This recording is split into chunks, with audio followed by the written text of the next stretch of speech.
You are reading in Hindi. Do you think that I will understand? लिखा जाएगा उसमें इसी का अंग्रेजी है। Sir, again you are submitting in Hindi. I am not able to understand. हुजूर यही तो रोना है, हम भी अंग्रेजी नहीं समझ रहे थे। यही तो रोना है आम आदमी का, जब फैसला आपकी भाषा। আপনারা শুনলেন একজন জাজ হাইকোর্টের এবং একজন লয়ারের মধ্যে ল্যাঙ্গুয়েজ টাসল চলছে। কারণ জাজ ইংরেজি ছাড়া অন্য ভাষা জানেন না, আর লয়ার তিনি হিন্দি ছাড়া অন্য ভাষায় কথা বলতে পারবেন না।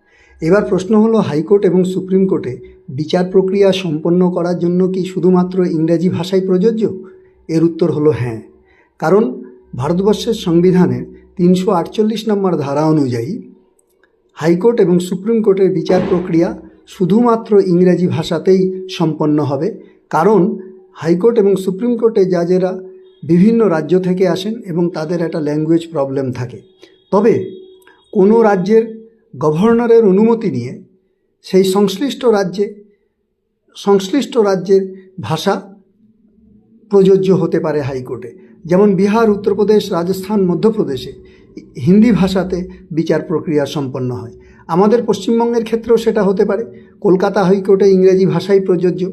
যদি পশ্চিমবঙ্গের গভর্নরের অনুমতি নিয়ে কলকাতা হাইকোর্টে বাংলা ভাষার প্রয়োগ করে, তাহলে কলকাতা হাইকোর্টেও বাংলা ভাষায় বিচার প্রক্রিয়া সম্পন্ন হতে পারে।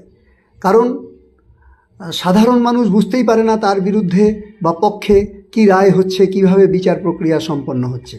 এবং ভাষা যেন কারোর প্রতিবন্ধকতা হয়ে না দাঁড়ায়, এটা দেখা উচিত আমাদের।